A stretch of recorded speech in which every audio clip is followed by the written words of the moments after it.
기도 순복음교회에서 주최한 3년 만에 성령 축제라는 제목의 기사가 난 적이 있습니다. 3,000명의 청년들이 3년 만에 모여서 집회를 열게 되었다는 기사인데 이런 말이 나옵니다. 성회는 비우다, 채우다, 흘러넘치다 등 세 부분으로 나눠 1부는 비우는 것에 초점을, 2부는 비워졌으므로 성령으로 채움에 초점을, 3부는 성령으로 채운 것을 흘러넘치게 해 나누는 것을 각각 목표로 진행됐다. 자, 이 집회의 목표는 세 가지인데요. 비우고, 채우고, 흘러넘치게 하는 것이라는 거죠. 자, 지난 주일에 제가 하나님의 집에서 드리는 예배라는 제목으로 말씀을 전했는데 이 세 가지는 이 집회에 참가한 청년들만이 아니라 하나님의 집에서 예배하는 모든 예배자들의 목표여야 합니다. 자, 성경에서 말하는 예배는요, 비우고 채우고 흘러 넘치게 하는 것입니다. 자, 하나님 앞에서 예배할 때 우리가 가장 먼저 해야 되는 일이 있는데요, 비우는 것입니다. 많은 사람들이 예배하면 대부분 받는 것을 먼저 생각하는 경향이 있습니다. 야고보서 1장 17절에도 온갖 좋은 은사와 온전한 선물이 빛들의 아버지께로부터 내려온다고 했으니까 우리가 하나님 앞에 와서 복을 받고 싶고 뭔가를 받고 싶어 하는 것이 잘못된 것은 아니지만 중요한 것은 받기 위해서는 먼저 비워야 한다는 거죠. 먼저 내 안을 비워야 한다는 겁니다. 저기 본당 입구에 붙어 있는 바울 성서 세계 선교회 PBM에서 만든 능력 기도에 보면 하나님 앞에서 우리가 제일 먼저 해야 하는 기도를 제거 기도라 이렇게 적혀 있습니다. 자, 비우라는 말은 제거하라는 뜻입니다. 제거 기도부터 하라는 뜻이지요. 자, 무엇을 제거해야 되는지 저 아래에 보면 이렇게 적혀 있습니다. 회개 기도, 겸손 기도, 혼과 육에 있는 불순물 제거 기도. 자, 우리가 하나님의 복을 받기 위해서는요, 먼저 죄를 회개하고 또 교만한 마음과 세상에서 묻어온 우리 영혼 육에 있는 불순물들을 제거하고 비우는 기도부터 해야 한다는 겁니다. 자, 이것이 되어야 두 번째 목표인 성령으로 체험받는 것이 가능해지고 성령으로 체험받아야 이것을 다른 사람들에게 흘러 보낼 수도 있다는 겁니다. 예수님이 누가복음 11장 13절에서 하늘 아버지께서 구하는 자에게 성령을 주시지 않겠느냐고 했는데요. 자, 그렇다고 해서 우리가 무조건 성령을 구한다고 해서 성령을 받을 수 있는 건 아니라는 거죠. 성령을 받기 위해서는 먼저 이런 것들을 제거하고 버리는 그런 기도부터 해야 한다는 겁니다. 창세기 4장 5절에 보면요, 가인과 그의 재물은 받지 않으셨다는 말씀이 나오는데 어느 시대이든지 예배자들은요, 하나님 앞에 이 두 가지를 가지고 나오게 되어 있습니다. 자, 가인과 그의 재물입니다. 자, 가인이 뭐죠, 여러분? 가인 자신의 몸을 말합니다. 그렇죠?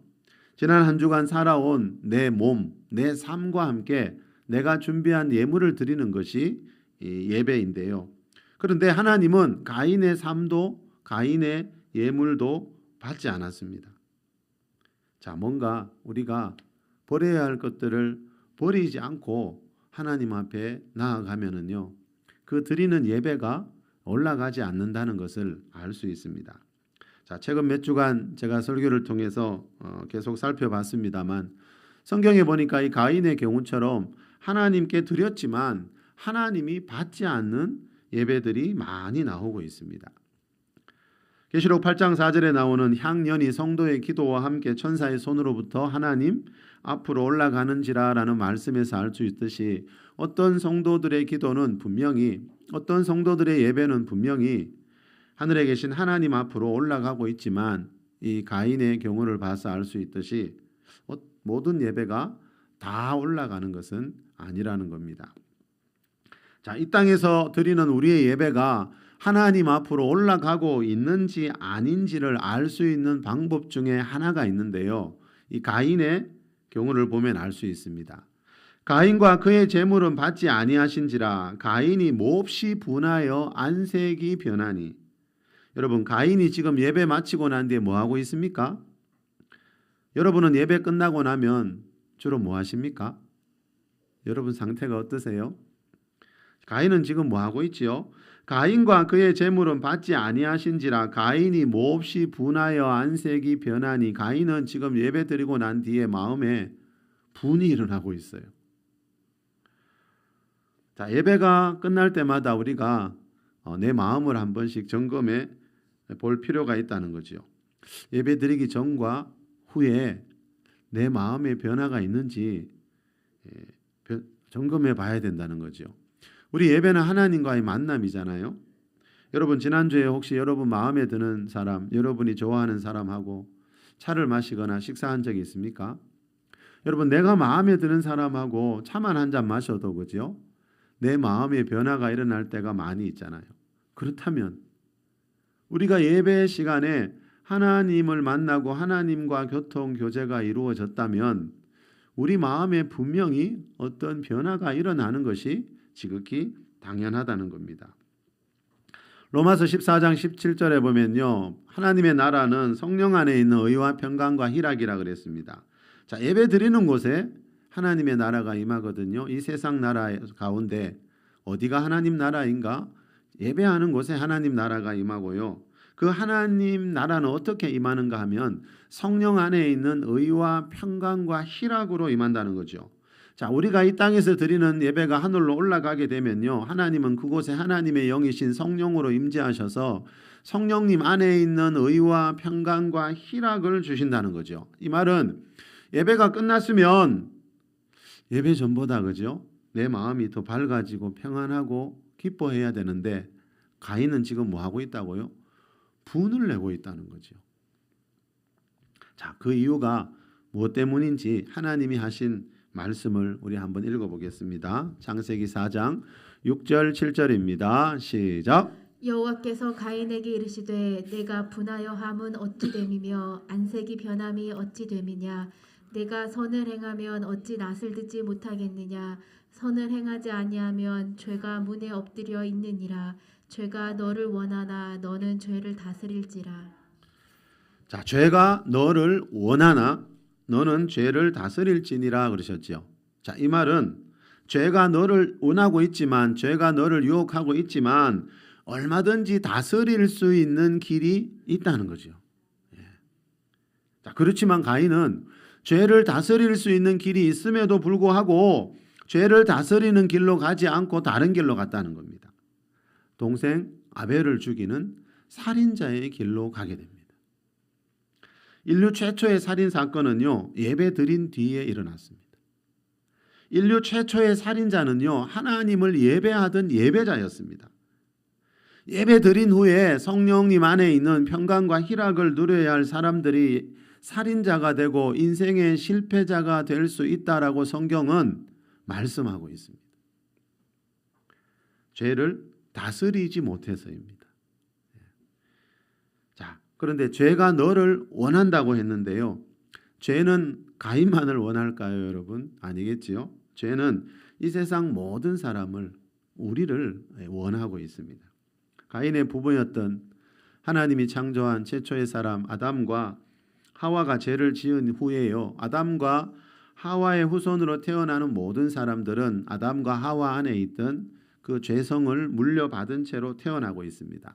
사람은요, 죄를 지을 수밖에 없는 죄성을 가지고 태어나기 때문에 죄가 늘 이 세상 모든 사람들을 원하고 있습니다.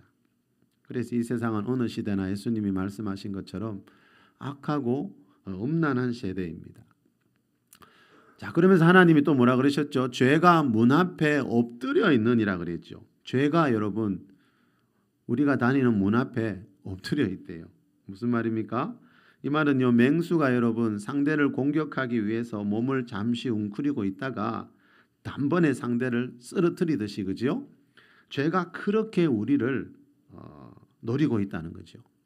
여러분, 죄가 얼마나 맹수처럼 우리에게 달려드는지 여러분 날마다 뉴스에 언론에 나오는 사건 사고들을 보면 금방 알 수가 있습니다. 자, 그렇지만 너는 죄를 다스릴지나라는 이 말씀에서 알 수 있듯이 죄의 유혹이 아무리 강해도요, 이 죄를 다스리면서 살 수 있는 길이 있다고 하나님이 분명히 말씀하고 있습니다. 요한복음 8장 21절에 보면 예수님이 바리새인들을 향해서 너희가 죄 가운데서 죽겠고 내가 가는 곳에 너희가 오지 못하리라고 말씀한 적이 있어요. 자, 너희가 죄 가운데서 죽겠고, 자, 죄 가운데서 죽으면 무슨 일이 난다고요? 예수님이 가신 곳에, 예수님이 지금 가 계신 곳에 올 수 없다는 거죠. 예수님 지금 어디 계시죠, 여러분? 히브리서 10장 12절에 보니까 예수님이 십자가에서 죽으시고 부활 승천하신 뒤에 하나님 보좌 우편에 계시니라 말씀하고 있습니다. 자, 죄 가운데 죽는 사람들은요, 예수님이 지금 가 계신 그 하나님 보좌 우편에, 하나님 나라 천국에 들어가지 못한다는 거죠. 자, 죄 가운데서 죽으면 가는 사람들이 나라가 바로 어디입니까? 예수님이 말씀하신 지옥입니다. 그죠? 가인은 지금 지옥에 있습니다. 가인이 예배에 실패한 뒤에 동생을 죽이고 여호와 앞을 떠나는 모습이 창세기 4장에 나오죠. 그래서 가인은 성경에 나오는 최초의 불신자입니다. 자, 이 지옥은 여러분 가인처럼 죄를 다스리지 못하고 죄 가운데 죽은 사람들이 들어가는 곳입니다. 그런데 여러분, 가인이 지옥에 간 것은 하나님의 잘못이 아닙니다. 그죠? 왜 많은 사람들이 하나님이 왜 사람들을 지옥에 보내냐 그런 말을 들어 하던데, 하나님이 가인을 지옥에 보낸 것이 아니라 가인이 죄를 다스릴 수 있는 길이 있음에도 불구하고 그 길을 선택하지 않았기 때문에 지옥에 갔다는 겁니다. 열흘 전에 난 기사에 보니까요, 도둑이 한 명 잡혔는데 잡고 보니까 직업이 현직 경찰관이에요. 평소에 날마다 경찰복을 입고 있어서 누구보다도 죄를 잘 다스릴 줄 알았는데 그렇지 않은 경우도 있습니다. 여러분, 사회적으로 힘들게 중요한 자리에, 높은 자리에 올라간 사람들이, 그죠? 하루아침에 한순간에 내려오는 모습들 많이 보셨죠? 대부분 뭐 때문입니까? 죄를 다스리지 못해서입니다. 자기 안에 있는 죄성을 이기지 못해서입니다.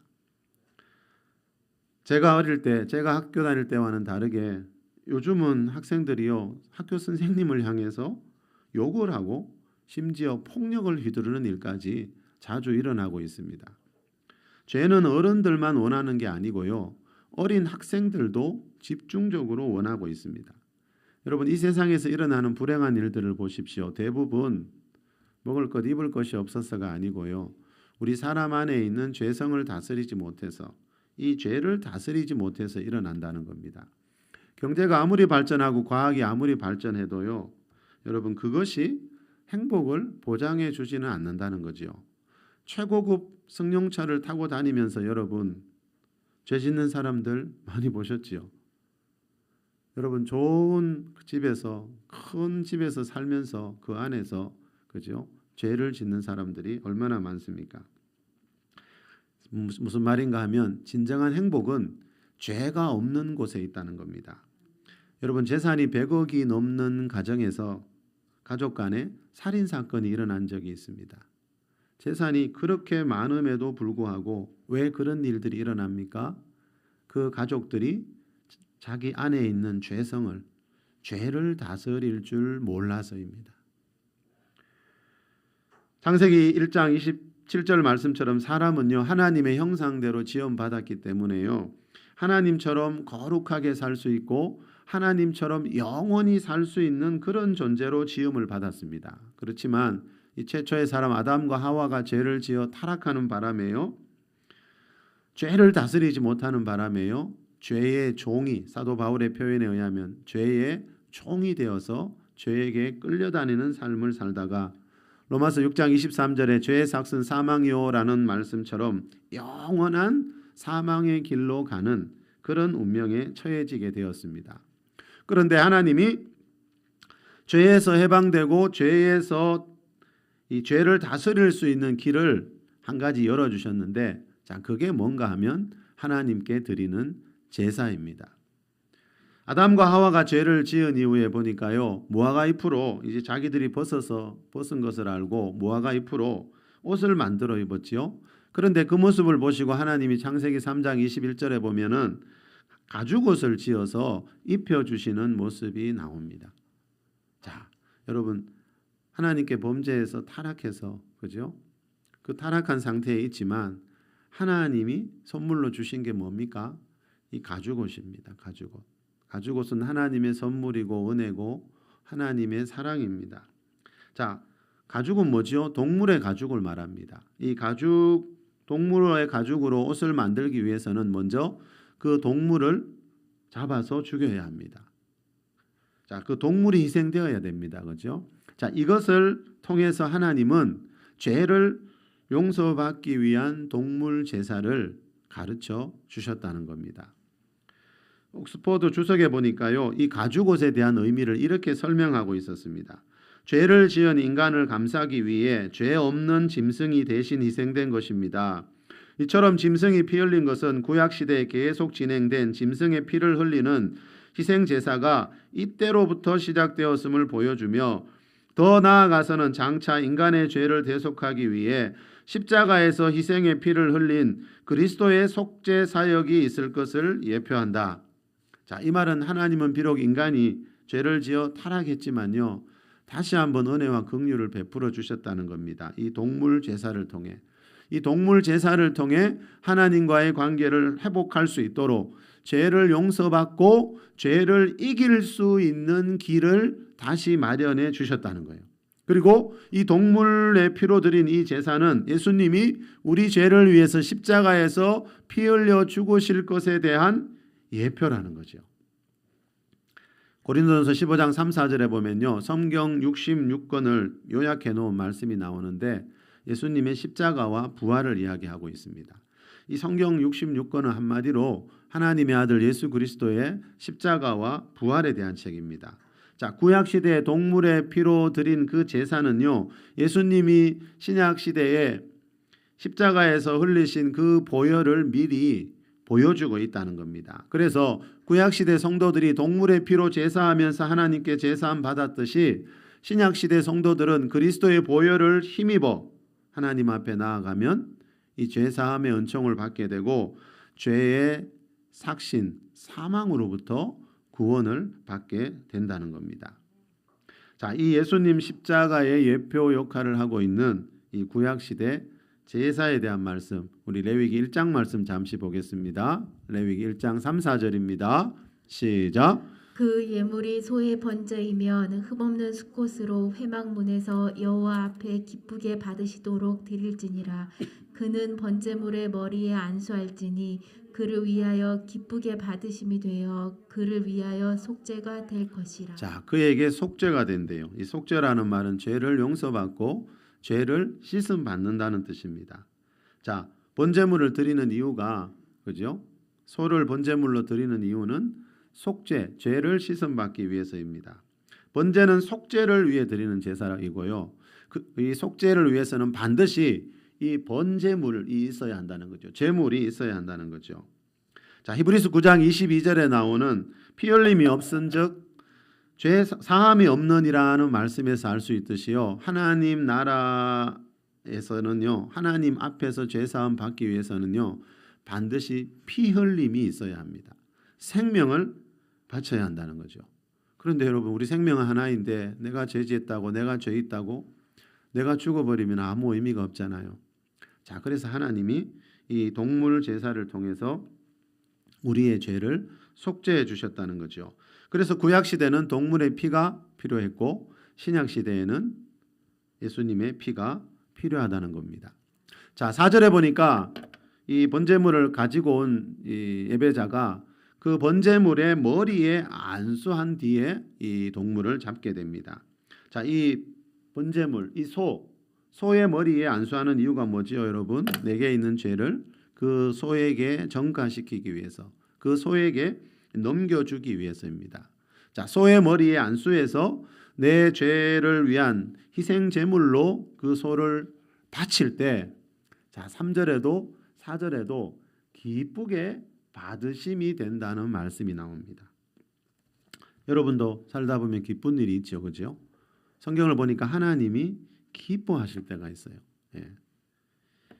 자, 소의 머리에서 안수해서 그 소를 여러분 희생 제물로 바치는 걸 보고 하나님이 기뻐하신다는 말은요. 이 말의 의미 중에 하나는 하나님이 가장 기뻐하시는 것은 하나님이 창조한 사람들이 죄가 없을 때라는 거죠.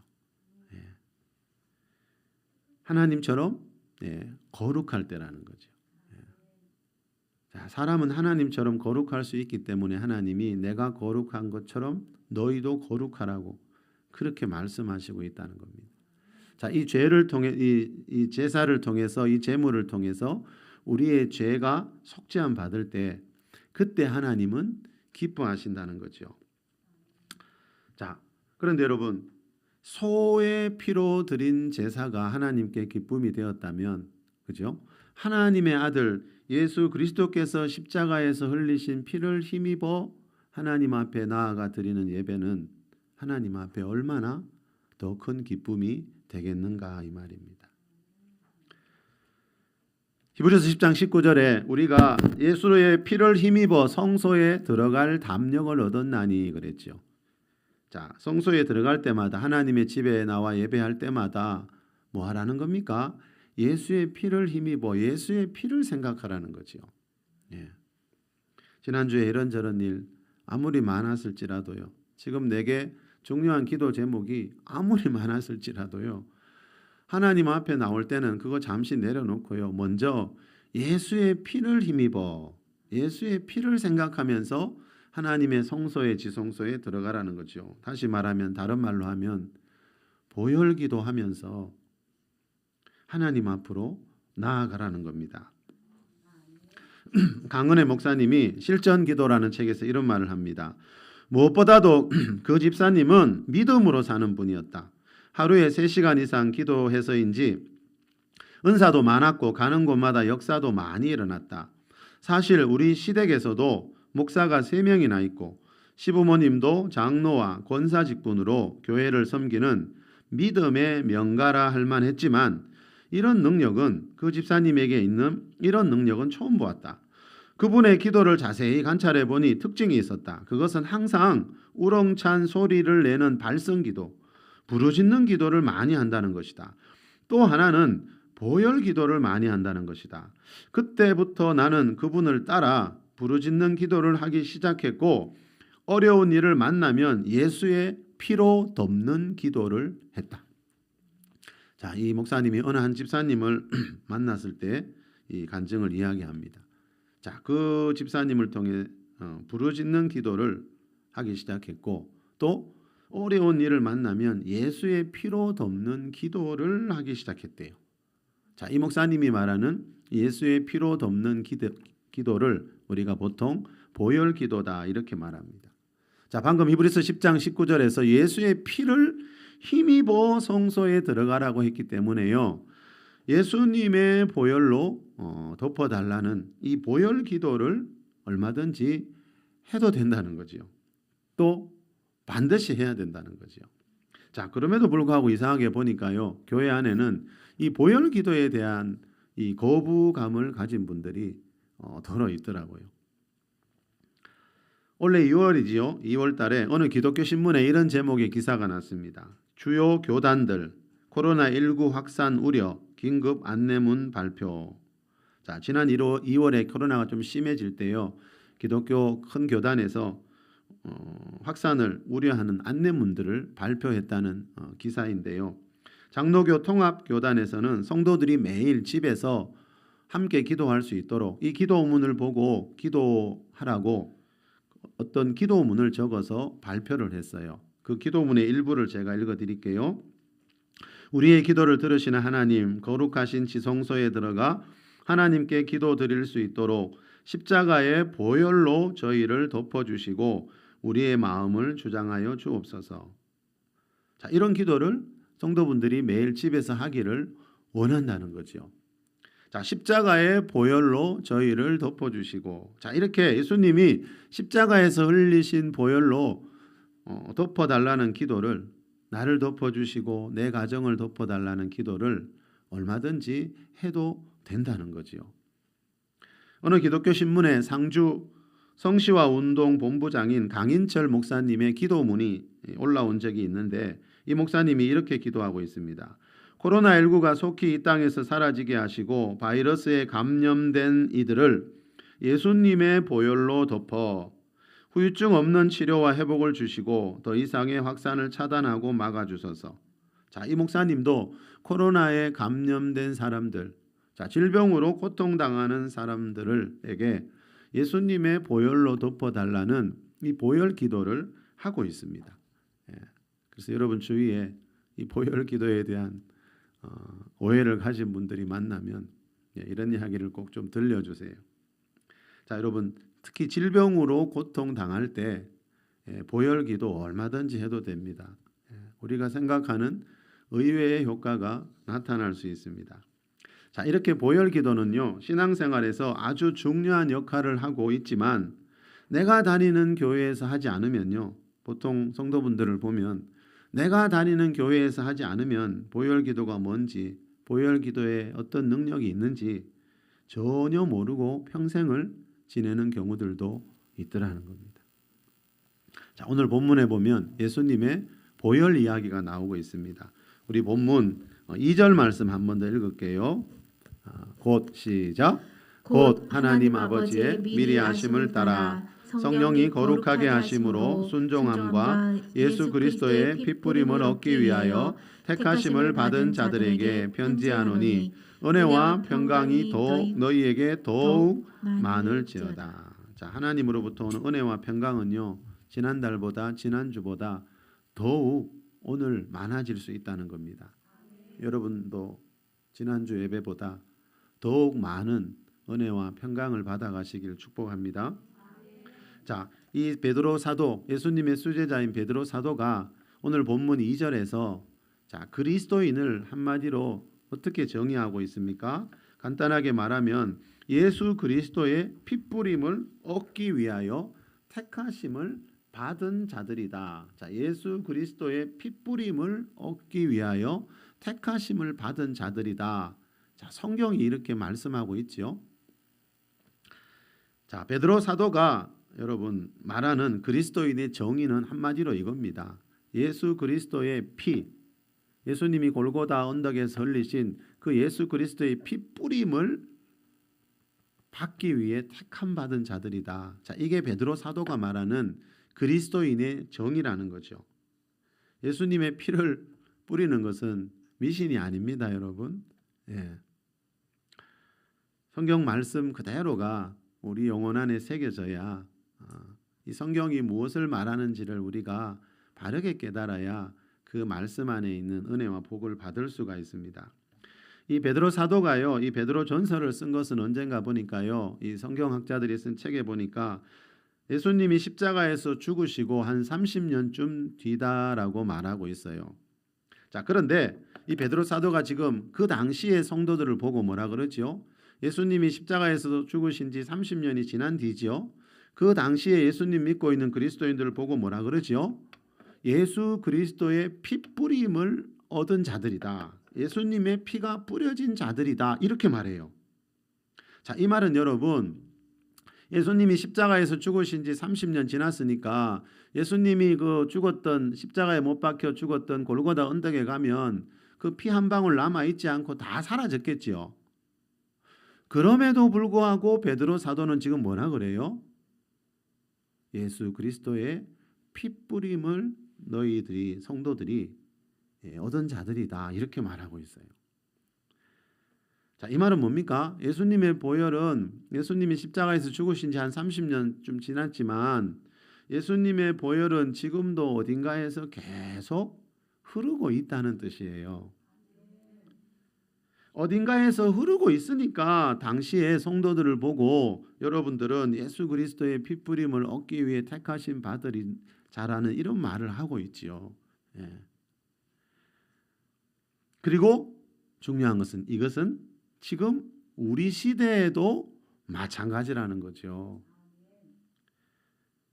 지금도 예수님을 하나님의 아들로 믿는 순간에 무슨 일이 일어나는가 하면은요, 예수님이 내 죄를 위해서 십자가에서 피 흘려 죽으신 하나님의 아들이라는 것을 믿는 순간에 우리 육신의 눈에는 보이지 않지만 영계에서 무슨 일이 일어나는가 하면은요, 그 사람에게 예수 그리스도의 피가 뿌려진다는 거죠.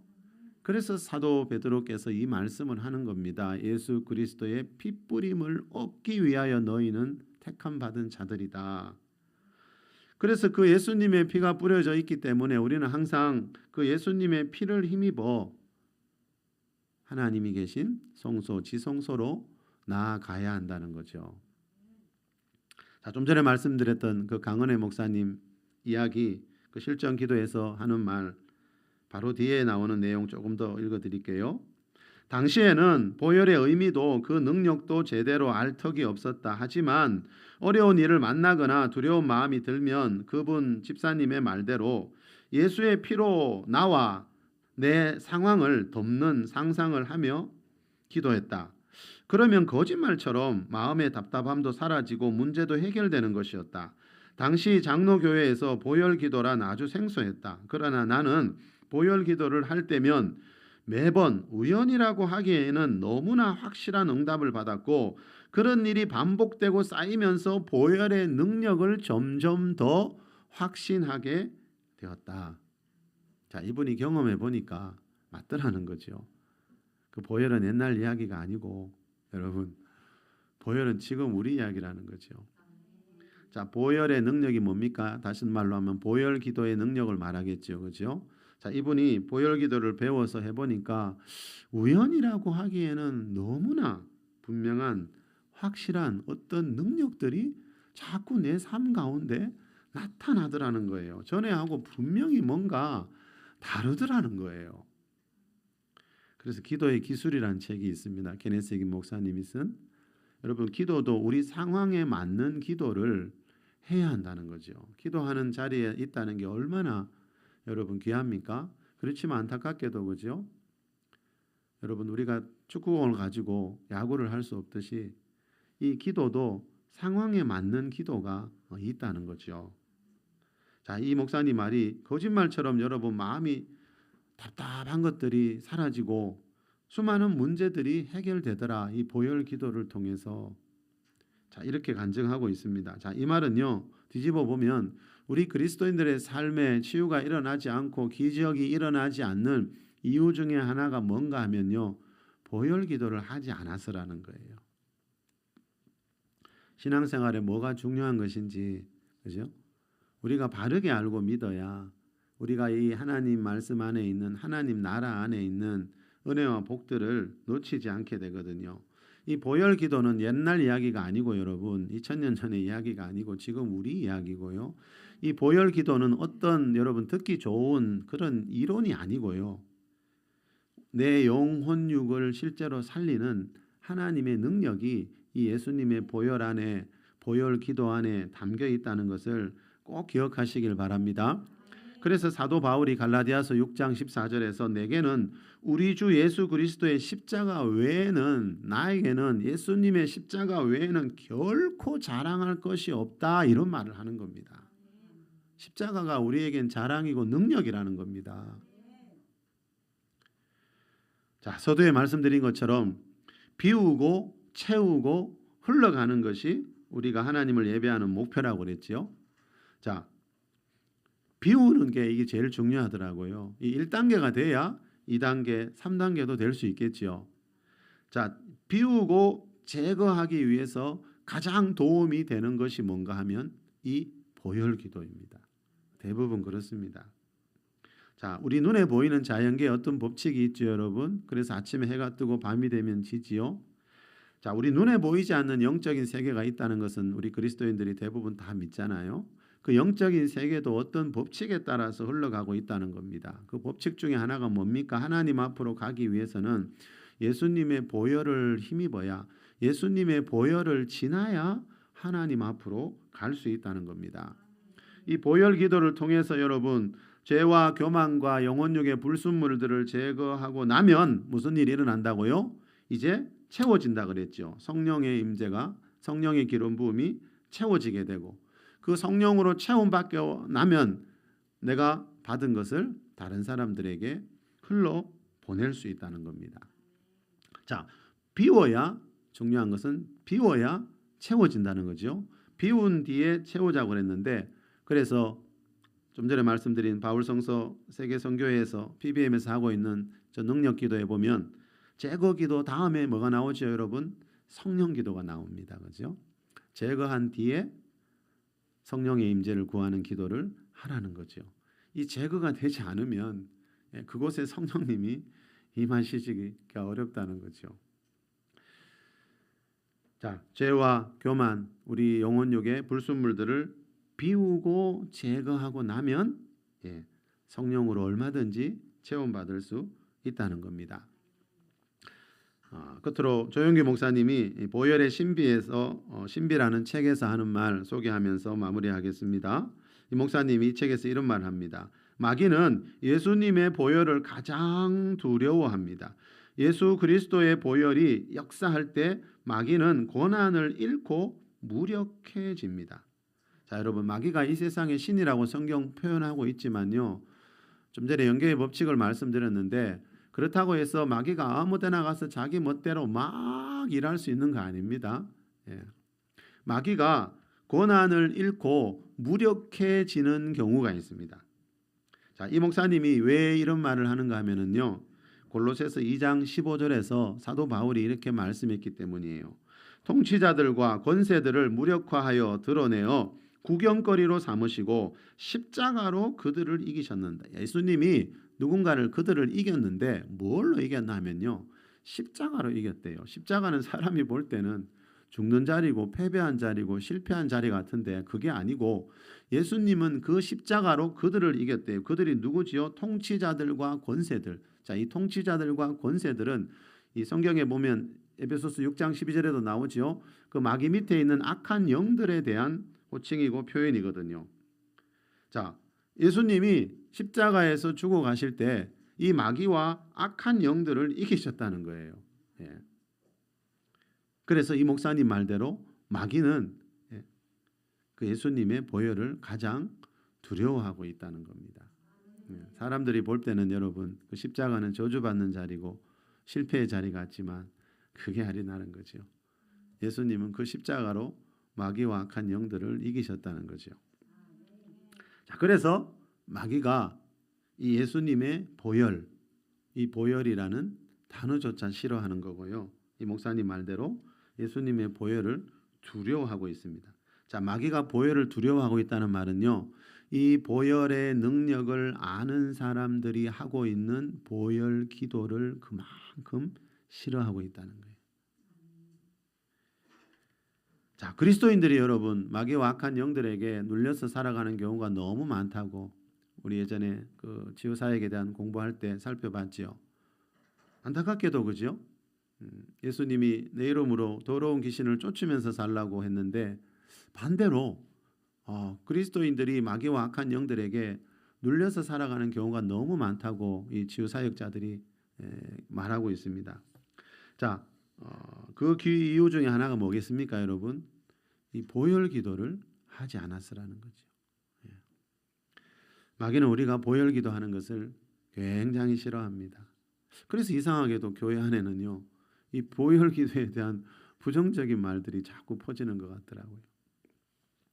자, 보혈 기도는요, 마귀의 일로부터 우리를 보호해주는 하나님의 보호막 역할을 합니다. 방패 기도라는 책이 있는데 이 보혈 기도는 방패와 같은 역할을 합니다. 이 보혈 기도를 통해서 죄와 교만과 영혼육의 불순물들을 제거할 수 있습니다. 이 보혈 기도로 비우고 제거하고 나면 반드시 그곳에 하나님의 영이신 성령께서 임재하셔서 치유와 회복의 기름을 부어 주십니다. 이 보혈 기도 안에는요, 내 영혼육을 살리고 내 가정을 살리는 하나님의 능력이 담겨 있습니다. 그래서 하나님 앞에서 예배할 때만이 아니고 여러분 하루를 시작하고 마감할 때에도 보혈 기도를 꼭 하는 여러분 되시길 바랍니다. 그래서 날마다 온종일 하나님의 보호 안에서 하나님의 능력 안에서 살아가는 우리 모두가 될 수 있기를 예수 그리스도의 이름으로